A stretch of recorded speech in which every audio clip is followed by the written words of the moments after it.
Hello everyone, welcome back. So this is Bhavna Puri and today we will talk about chapter number 9 of class 12. So क्या नाम है chapter का? Strategies for enhancement in food production. Basically food की जो production है उसको किस तरीके से इंक्रीज किया जा सकता है, कौन कौन से ऐसे स्टेप्स हैं जो कि हम लाइव स्टॉक को बढ़ाने के लिए या फिर फिश के प्रोडक्शन को या सीरियल्स के प्रोडक्शन को इंक्रीज करने के लिए यूज कर सकते हैं. तो सबसे पहले हम इसके अंदर पढ़ेंगे एनिमल हस्बेंड्री. हम डिस्कस कर रहे हैं about animal husbandry. So what is animal husbandry? जब भी हम एनिमल्स को रेयर करने के बारे में यानी कि उनको पालने के बारे में बात करते हैं तो उसको एक स्पेसिफिक टर्म हमने दी हुई है which is called animal husbandry. तो इसके अंदर हम क्या क्या चीजें करते हैं? हम लाइव स्टॉक को ग्रो करवाते हैं या रेयर करवाते हैं. तो लाइव स्टॉक को रेयर करवाने से मेरा मतलब है जैसे कि पिग्स हो गए, कैटल्स हो गई, काउ, बफेलो, शीप, है ना, कैमल्स एटसेट्रा. क्योंकि ये कुछ ऐसे एनिमल्स हैं जो कि ह्यूमन के लिए डिफरेंट प्रोडक्ट्स को बनाते हैं या प्रोड्यूस करते हैं. उन प्रोडक्ट्स को हम इकोनॉमिकली भी अपने लिए काफी ज्यादा यूज करेंगे. ठीक है. तो एनिमल हस्बेंड्री में यानी कि एनिमल्स को ब्रीड करवाना और ग्रो करवाना, rearing and breeding of animal. The process of rearing and breeding of animal is called animal husbandry. इसमें हम लाइव स्टॉक्स को कलेक्ट करते हैं जिसमें मैंने आपको एग्जांपल बताया cow, buffalo, camels, sheep, dog etcetera. इसके अलावा हम फिशरीज यानी कि फिशेस को भी तो ग्रो करवा सकते हैं क्योंकि अगर आप देखोगे तो मोस्टली जो साउथ में जो फिश की प्रोडक्शन है वो बहुत ही ज्यादा होती है क्योंकि ये एक बहुत ही इंपॉर्टेंट एडिबल सोर्स है. हमारे डाइट का, हमारे फूड का एक बहुत ही इंपॉर्टेंट सोर्स होता है फिशेस. साथ ही साथ प्रोटीन का कंटेंट इसमें बहुत ज्यादा होता है. ठीक है. तो फिशरीज क्या है? ये एक ऐसी फील्ड है जिसमें हम फिशेस को पकड़ते हैं, उनको कैच किया जाएगा, उनको प्रिपेयर किया जाता है ताकि उनको सेल किया जा सके. ठीक है. तो यहाँ पर फिशेस को पकड़ना और उनको पालना, रेयर करना. कई बार ये जो टर्म है फिशरी, इसको फिशेस के अलावा जैसे कि शेल फिश या फिर मोलस्कन जिनको आप बोलते हो मोलस्का, ठीक है, या फिर प्रॉन, इनके रेयरिंग के लिए भी फिशरी टर्म का इस्तेमाल हम कर सकते हैं. ठीक है. इसके अलावा भी बहुत सारे इकोनॉमिकली इंपॉर्टेंट एनिमल्स हैं. इकोनॉमिकली इंपॉर्टेंट एनिमल्स हैं और वो कौन कौन से हैं? हनी बी का एग्जांपल आप ले सकते हैं. हनी बी हो गया, सिल्क वॉर्म हो गया, है ना, शीप हो गए. तो ये सब क्या है? ये बहुत ही इंपॉर्टेंट एनिमल्स हैं जो कि बहुत ही अच्छे प्रोडक्ट्स को देते हैं जिसका यूज करके जो ह्यूमन है वो बहुत ज्यादा बेनिफिट्स को अर्न कर सकता है. ठीक है. अगर आप देखोगे तो पूरे वर्ल्ड में जो 70% लाइव स्टॉक है, live stock population, 70% live stock population is in India and China. ठीक है. बट फिर भी अगर हम उनकी जो प्रोडक्टिविटी यूनिट है उसके बारे में बात करेंगे तो मात्र 25% है, ओनली 25% इन दी वर्ल्ड. अब ऐसा क्यों है? क्योंकि जो हम नॉर्मल जो कमर्शियल मेथड्स का यूज करते हैं एनिमल्स को रेयर करने के लिए या फिर आप बात कर लीजिए लाइव स्टॉक के प्रोडक्शन के लिए, तो कई बार ऐसा होता है कि जो डिजायरेबल कैरेक्टर्स हम चाहते हैं या जो डिजायरेबल कंडीशंस हम ग्रो करवाना चाहते हैं वो अवेलेबल नहीं हो पाती, इसीलिए जो प्रोडक्शन है उसमें कमी आ जाती है. ठीक है. लेकिन ऐसी बहुत सारी नई नई टेक्नोलॉजीज भी आई हैं जिसका इस्तेमाल करके इंडिया और चाइना ने प्रोडक्टिविटी को इंक्रीज किया है. ठीक है. Now we will talk about the management of farms. Management of farms. सबसे पहले हम इसमें बात कर रहे हैं किसकी? Dairy farm, dairy farm management. ठीक है. तो डेयरी फार्म मैनेजमेंट का मतलब क्या है? देखिए, जो कैटल्स हैं जो कि मिल्क प्रोवाइड करवाते हैं एंड मिल्क के प्रोडक्ट्स देते हैं, कैटल जो कि मिल्क या फिर मिल्क के प्रोडक्ट देंगे, उन कैटल को रेयर करना, सुटेबल कंडीशंस प्रोवाइड करवाना, उनका जो एनवायरनमेंट है उसको हाइजीनिक रखना, ये सारी की सारी मैनेजमेंट, ये सारी की सारी चीजें फार्म मैनेजमेंट के अंदर आएंगी. वो भी स्पेशली किसके अंदर? डेयरी फार्म मैनेजमेंट के अंदर. तो हम क्या करते हैं इसमें? Rearing of cattle. ठीक है, जो गाय भैंस होंगे या फिर शीप या फिर कोई भी ऐसे एनिमल जो कि डेयरी प्रोडक्ट्स को बनाएगा, डेयरी प्रोडक्ट्स को हमें देगा, उन सभी एनिमल्स को रेयर करवाया जाता है। इसके लिए क्या क्या चीजें जरूरी है? एक तो सुपीरियर ब्रीड का होना जरूरी है। सुपीरियर ब्रीड होगी तो उतनी ही ज्यादा मात्रा में वो मिल्क को प्रोड्यूस करेगी, उतनी ही ज्यादा हमें बेनिफिट होगा। नेक्स्ट, अब इसको मेंटेन करने के लिए हमें क्या क्या करना जरूरी है? हमें जरूरी है कि प्रॉपर हाइजीन को मेंटेन किया जाए, प्रॉपर हाइजीन को मेंटेन किया जाए। जहां पर आपने उन एनिमल्स को रखा है प्रॉपर वेंटिलेशन होनी चाहिए, ठीक है। साथ ही साथ आप इस चीज का भी ध्यान रखें कि जिन एनिमल्स को आप पाल रहे हो, जिन एनिमल्स की आप रेयरिंग कर रहे हो, उनको टाइम टू टाइम वैक्सीन लगे, टाइम टू टाइम उनके कहीं उनको कोई डिजीज नहीं हो या फिर कहीं किसी भी तरीके की प्रॉब्लम ना हो, इसलिए वेटरनरी डॉक्टर्स को आप उन्हें दिखाएं, ठीक है। तो ये कुछ ऐसे तरीके हैं जिनका इस्तेमाल करके हम डेयरी फार्म मैनेजमेंट कर सकते हैं। तो हमने उनका एनवायरनमेंट क्लीन रखा है, यानी कि हाइजीन को मेंटेन किया है। दूसरी चीज, फॉडर और वाटर की अवेलेबिलिटी नॉर्मल होनी चाहिए। जितना खाना पानी उनको जरूरत है ना, चारा, फॉडर हो गया एंड वाटर, इनकी जो मात्रा है, इनका जो अमाउंट है वो अप्रोप्रिएट होना चाहिए, तभी ये कैटल आसानी से या अच्छे तरीके से ग्रो कर पाएंगे, ठीक है। अब हम आगे बढ़ेंगे। यहाँ पर हमने डेयरी फार्म के बारे में बात की है। Now we will talk about poultry farm. तो जो पोल्ट्री फार्म होता है, इसमें जनरली जब हम बात करते हैं तो चिकन के बारे में करते हैं, है ना, लेकिन आप चिकन के अलावा डक और गीस के बारे में भी बात करोगे, ठीक है। कई बार यहाँ पर जो फाउल है, फाउल यानी कि बर्ड्स, मैं लिख देती हूँ FOWL, फाउल यानी कि बर्ड्स। पोल्ट्री फार्म जनरली ये जो टर्म है यूज की जाती है चिकन के लिए, लेकिन उसके अलावा भी बहुत सारे ऐसे बर्ड्स आपको मिलेंगे जिनको हम वहां पर पालते हैं, ठीक है। ऐसे क्यों? उनके एग्स के लिए और उनके मीट के लिए, एग्स और मीट के लिए, ठीक है। अब अगर यहाँ पर कौन कौन सी चीजों का हमें ध्यान रखना चाहिए उसकी बात करेंगे। सो अगेन जो चीजें मैंने डेयरी फार्म मैनेजमेंट में बताई थी, सिमिलर उन्हीं चीजों का ध्यान हमें पोल्ट्री फार्म मैनेजमेंट करते दौरान भी रखना होगा। क्यों? क्योंकि अगर आप उन चीजों का ध्यान नहीं रखेंगे तो सबसे इंपॉर्टेंट चीज, जो फ्लू फैलता है ना, वो बर्ड्स में सबसे जल्दी फैलता है, ठीक है। तो आपको ये याद रखना है कि अगर हमने हाइजीन मेंटेन नहीं की या फिर प्रॉपर सैनिटेशन मेंटेन नहीं की, वेंटिलेशन नहीं दिया, तो उनका दम घुट सकता है। चारा या खाना, जो भी उनका वाटर वगैरह की जो उनकी डिमांड है, अगर वो फुलफिल नहीं की तो उनकी डेथ भी हो सकती है। इसीलिए हमें इन सभी चीजों का ध्यान रखना जरूरी है अगर हम क्या करना चाहते हैं, जो प्रोडक्टिविटी है, जो यील्ड है, जो फर्टिलिटी है, उसको इंक्रीज करना चाहते हैं, ठीक है। So this is all about the dairy farm management and poultry farm management. Clear? Now we will talk about animal breeding.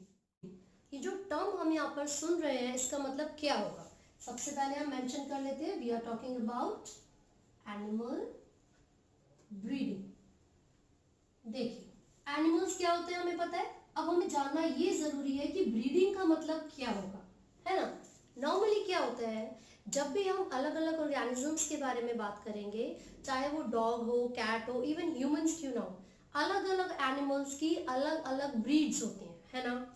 ये जो ब्रीड्स हैं, अगर कोई दो इंडिविजुअल्स ऐसे हैं जो कि सेम ब्रीड से बिलोंग कर रहे हैं, ये भी तो हो सकता है कि उन दोनों इंडिविजुअल्स के बीच में क्रॉसिंग हो। क्रॉसिंग का मतलब है मेटिंग, ठीक है, यानी कि जो मेल इंडिविजुअल होगा उस ब्रीड का और जो फीमेल इंडिविजुअल होगी उस ब्रीड की, वो आपस में कॉपुलेट करेंगे, मेटिंग करेंगे। सो this is one term for breeding. Another term could be, दो अलग अलग ब्रीड के एनिमल्स हैं और वो दोनों आपस में मेटिंग कर रहे हैं, तो ये दोनों टर्म्स यहाँ पर मेटिंग से रिलेटेड है, ठीक है। तो एनिमल ब्रीडिंग का मतलब भी क्या है, क्रॉस करवाना अलग अलग एनिमल्स के बीच में, चाहे वो सेम ब्रीड के हो, सेम स्पीशीज के हो, या अलग ब्रीड्स या अलग स्पीशीज के हो, ठीक है। तो ये टर्म जो एनिमल ब्रीडिंग है, इसका मतलब है the crossing between the different organisms. Simple, different animals भी हम मेंशन कर सकते हैं। Now the question is, what is the benefit of breeding? जो हम एनिमल ब्रीड करवा रहे हैं, मान लीजिए अलग अलग ब्रीड के एनिमल्स में हमने क्रॉसिंग करवाया, मेटिंग करवाया, फायदा क्या मिला, व्हाट इज द यूज? तो यूज ये है, it helps to increase the productivity. इससे हमें ये फायदा होगा कि जो प्रोडक्टिविटी होती है उस पर्टिकुलर ब्रीड की वो इंक्रीज होगी, साथ साथ फर्टिलिटी भी इंक्रीज होगी, फर्टिलिटी भी इंक्रीज होगी। अलॉन्ग विद दिस, अगर मुझे कोई डिजायरेबल कैरेक्टर चाहिए, अगर मुझे किसी एक ब्रीड में दो अलग अलग ब्रीड्स के डिजायरेबल कैरेक्टर्स चाहिए, तो मैं क्या करूंगी, दोनों ब्रीड्स के इंडिविजुअल्स को मेटिंग करवाऊंगी, क्रॉस करवाऊंगी।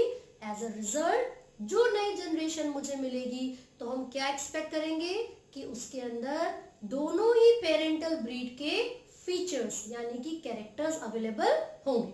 क्लियर है? तो इसका मतलब ये हुआ, it helps to obtain desirable characters. जो डिजायरेबल कैरेक्टर्स हैं उनको ऑब्टेन करने में ये जो ब्रीडिंग प्रोग्राम है ये हमारी हेल्प करेगा। ठीक है, अब इसके मैं सबसे पहले दो एग्जांपल्स आपको दूंगी जो इम्प्रूव्ड वैरायटीज होती हैं। क्या होती हैं? Improved varieties. ठीक है, अब दो इम्प्रूव्ड वैरायटीज के एग्जांपल कौन कौन से हैं आप ही की एनसीईआरटी में मेंशन है।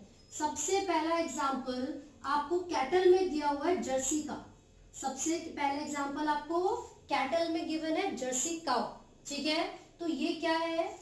कैटल की एक इम्प्रूव्ड वैरायटी है, कैटल की एक इम्प्रूव्ड वैरायटी है। Another example is leghorn, another example is leghorn, और ये चिकन की एक इम्प्रूव्ड वैरायटी है। ठीक है, this is N improved variety of chicken. अब हम यहाँ पर ये जो टर्म यूज कर रहे हैं improved variety, what does it mean? इसका मतलब ये है कि दो सुपीरियर ब्रीड के एनिमल्स को आपस में मेटिंग करवाया गया, उसके रिजल्ट में जो वैरायटी हमें मिली है, दो सुपीरियर ब्रीड के एनिमल्स को आपस में क्रॉस करवाने के रिजल्ट में जो वैरायटी हमें मिली है, this is the improved variety because it has the features of both the superior breeds. दोनों ही जो सुपीरियर ब्रीड्स थे उनके फीचर्स इनके अंदर प्रेजेंट होंगे, इसीलिए इनको इम्प्रूव्ड वैरायटी कहा जाता है। ठीक है, चलिए आगे बढ़ते हैं। फिर एनिमल ब्रीडिंग में सबसे पहली टर्म हम क्या पढ़ रहे हैं? This is in breeding. In breeding, भाई ब्रीडिंग का मतलब था क्रॉस करवाना, इनका मतलब है ब्रीड के अंदर। क्लियर है? तो जब भी सेम ब्रीड के दो रिलेटेड ऑर्गेनिजम्स, दो रिलेटेड इंडिविजुअल्स आपस में क्रॉस करेंगे, so the process is called inbreeding. तो मैं लिख देती हूँ यहाँ पर, क्योंकि बहुत बच्चों ने बोला था मैम डेफिनेशन भी बताइए, है ना? So let me right it here. Inbreeding का मतलब क्या है? When the related individuals, related या फिर the cross between the related individuals, the cross between the related individuals of a breed. ठीक है, हालांकि रिलेटेड लिख दिया है और एक ही ब्रीड के है तो वो मतलब सेम ही है ना? जब भी एक ब्रीड के या फिर कोई भी दो रिलेटेड ऑर्गेनिजम्स आपस में ब्रीड करेंगे, मेट करेंगे या क्रॉस करेंगे तो उसको इनब्रीडिंग बोला जाता है। ठीक है, अब ये दोनों ही इंडिविजुअल कैसे होने चाहिए? सुपीरियर होने चाहिए। मुझे कैसे पता चलेगा कि मेल सुपीरियर है या फिर फीमेल सुपीरियर है? देखिए, कैटल के केस में जब हम बात करते हैं तो सुपीरियर मेल वो होता है जो कि large progeny, large number of progeny, ज्यादा बच्चे प्रोड्यूस करेगा, वो सुपीरियर मेल होता है in the case of cattle. Superior female कौन होगी फिर? जो कि पर लैक्टेशन मोर मिल्क प्रोवाइड करेगी अपने बच्चों को, है ना? साथ ही साथ क्योंकि हम लोग तो काऊ से मिल्क लेते ही हैं, हम भी बच्चे ही हो गए तो हम लोगों को भी ज्यादा मिल्क देगी। तो यहाँ पर हमने क्या पढ़ा है? सुपीरियर मेल वो होता है जो कि ज्यादा नंबर में प्रोजेनी यानी कि बच्चे देगा।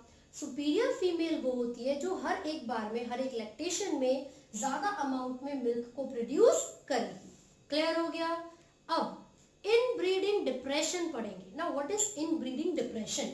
उससे पहले मैं आपको एक बात बता दूं, अगर आप कॉन्टिन्यूसली सेम ब्रीड के इंडिविजुअल्स में क्रॉस करते जा रहे हैं, अगर आप कॉन्टिन्यूसली सेम ब्रीड के इंडिविजुअल्स में क्रॉस करते जाएंगे तो एक समय ऐसा आएगा कि उस ब्रीड की जो प्रोडक्टिविटी है यानी कि यील्ड वो डिक्रीज हो जाएगी, साथ ही साथ उसकी जो फर्टिलिटी होती है वो भी डिक्रीज हो जाती है, and this condition is called inbreeding depression. ठीक है, पर मुझे बताइए क्या सिर्फ नुकसान ही नुकसान है इनब्रीडिंग के, कोई तो फायदा होगा? तो एक आधा फायदा देख लिया जाए जरा। तो मैं यहाँ पर बेनिफिट्स या फिर एडवांटेजेस लिख देती हूँ। एडवांटेजेस है ना, तो एडवांटेजेस क्या होती हैं इनब्रीडिंग की? तो सबसे पहला point, pure line can be obtained.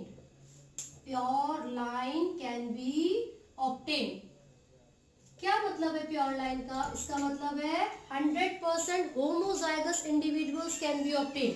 Homozygous individuals can be obtain. तो एक ही तरीके के ऑर्गेनिजम्स को लार्ज नंबर में ऑब्टेन किया जा सकता है, उसको कहा जाता है कि प्योर लाइन ऑब्टेन होते हैं। ठीक है, और ये क्या कर देता है? ये एलिमिनेट कर देता है हार्मफुल जीन को, एलिमिनेट करेगा हार्मफुल जीन को और सेलेक्ट कर देता है, सेलेक्ट करेगा जो बेनिफिशियल जीन्स होते हैं उनको, एक्सपोज करके बेनिफिशियल जीन्स। तो हमने यहाँ पर ये देखा कि होमोजाइगोसिटी को इंक्रीज करने के लिए यानी कि प्योर लाइन को ऑब्टेन करने के लिए भी इनब्रीडिंग का यूज होता है। दूसरा, हार्मफुल रिसेसिव जीन्स को एलिमिनेट करना और सुपीरियर जीन्स को एक्सपोज करना। हार्मफुल रिसेसिव जीन्स को एलिमिनेट करना एंड सुपीरियर जीन्स को एक्सपोज करना, वो भी किसकी मदद से होगा? Inbreeding. So these are the advantages of inbreeding. Now, what are the disadvantages? एक बार फटाफट से डिसएडवांटेज भी देख लेते हैं। डिसएडवांटेजेस तो मैंने भी बताया, continuous breeding, continuous breeding for 4 to 6 generations. अगर हम 4 से 6 जनरेशंस तक सेम ब्रीड के ऑर्गेनिज्म में लगातार मेटिंग करवा रहे हैं, so it may lead to decrease in fertility and decrease in productivity। productivity को क्या कहते हैं? yield कहते हैं। ठीक है, and this condition may lead to inbreeding depression। inbreeding depression। ठीक है, तो ये दोनों अलग अलग पॉइंट्स में लिख सकते हो आप। हमने ये बोला कि लगातार अगर सेम ब्रीड के ऑर्गेनिजम्स में हम 4 से 6 जनरेशंस तक कॉन्टिन्यूसली क्रॉस करवाते रहेंगे तो उसको बोलते हैं इनब्रीडिंग डिप्रेशन। इसमें क्या होगा? इसमें प्रोडक्टिविटी भी डिक्रीज हो जाती है और फर्टिलिटी भी डिक्रीज हो जाती है। ठीक है, अब कोई ना कोई ऐसा तरीका भी तो होगा कि इनब्रीडिंग डिप्रेशन को ओवरकम किया जा सके, खत्म किया जा सके। अब हम उसके बारे में बात करेंगे। We have talked about inbreeding, now we will talk about outbreeding. ठीक है, चलिए, तो ये आई होप आपने कॉपी कर लिया होगा। तो जो इनब्रीडिंग होता है उसमें हमने देखा सेम ब्रीड के इंडिविजुअल्स में क्रॉस करवा रहे थे, है ना। आउटब्रीडिंग क्या होगा? फिर डिफरेंट ब्रीड के इंडिविजुअल्स में क्रॉस, लेकिन उसके टाइप्स हैं, तो जरा फटाफट से टाइप्स देख लेते हैं। आउटब्रीडिंग, तो कौन कौन से टाइप्स हैं आउटब्रीडिंग के, है ना। सबसे पहला जो टाइप है वो है आउट क्रॉस। सेकेंड जो टाइप है वो है क्रॉस ब्रीडिंग, क्रॉस ब्रीडिंग। जो थर्ड टाइप है उसको हम क्या बोलेंगे? भाई आउट क्रॉस हो गया, सेम ब्रीड लेकिन different organism, same breed but different यानी कि अनरिलेटेड इंडिविजुअल्स। ठीक है, क्रॉस ब्रीड का मतलब है डिफरेंट ब्रीड्स। तो जब ब्रीड्स ही डिफरेंट है तो रिलेटेड तो होंगे ही नहीं, ऑब्वियस सी बात है। थर्ड होता है interspecific, interspecific hybridisation. तो मैंने ये पहले इसलिए लिखा ताकि आपको मैं बता सकूं, यहाँ पर ब्रीड दोनों की सेम थी, मेल और फीमेल की ब्रीड सेम थी, यहाँ पर ब्रीड अलग अलग हो गई, और यहाँ पर आते आते तो स्पीशीज ही अलग हो गई, डिफरेंट स्पीशीज, डिफरेंट स्पीशीज। ठीक है, तो जरा देख लेते हैं फटाफट से। यहाँ पर हमने क्या देखा? आउट क्रॉस में मेल और फीमेल इंडिविजुअल्स की ब्रीड सेम होती है, लेकिन उनके कॉमन एंसेस्टर्स नहीं होते। They have no common ancestors for 4 to 6 generation. No common ancestors for 4 to 6 generation. 4 to 6 generation. अब यहाँ पर देखिए, जब ब्रीड्स ही दोनों की अलग अलग है तो एंसेस्टर्स तो ऑब्वियसली डिफरेंट ही होंगे. तो यहाँ पर भी लिख लिया हमने no common ancestors. No common ancestors. ठीक है. साथ ही साथ एक एग्जाम्पल जो आपको यहाँ पर गिवन है एनसीईआरटी में, वो किसका है? हिसार डेल शिप का. हिसार डेल शिप जो कि पंजाब में क्रॉस करवाया गया था किस किस के बीच में? Bikaneri ewes, Bikaneri, this is an, Bikaneri ewes and merino rams. Merino rams. जब इन दोनों ब्रीड्स को आपस में क्रॉस करवाया तो हमें एक इम्प्रूव्ड ब्रीड मिली थी शीप की, विच इज हिसार डेल, और ये पंजाब में किया गया था. कहां पर? पंजाब में. ठीक है. अब हम बात कर रहे हैं इंटर स्पेसिफिक हाइब्रिडाइजेशन के बारे में. इसका मतलब है दो अलग अलग स्पीशीज के इंडिविजुअल्स में क्रॉस करवाना. ठीक है. तो ऑब्वियसली कोई कॉमन एंसेस्टर नहीं होंगे. इसका एग्जांपल है म्यूल. इसका एग्जांपल क्या है? म्यूल. म्यूल को कौन सी दो स्पीशीज से बनाया गया है? Horse and donkey. Horse and donkey. तो हमने यहाँ पर इंटर स्पेसिफिक हाइब्रिडाइजेशन तक कंप्लीट किया है. एक और चीज हमें देखनी है, वो क्या है? वो ये है कि अगर एक सिंगल आउट क्रॉस भी करवा दिया जाए, a single outcross may help to overcome inbreeding depression. Inbreeding depression. अब क्वेश्चन आपसे पूछा जा सकता है 1 मार्क में कि हम इनब्रीडिंग डिप्रेशन को कैसे ओवरकम कर सकते हैं. तो आपको याद रखना है कि अगर एक सिंगल आउट क्रॉस भी हमने करवा दिया तो उसका यूज करके भी हम इनब्रीडिंग डिप्रेशन को ओवरकम कर सकते हैं.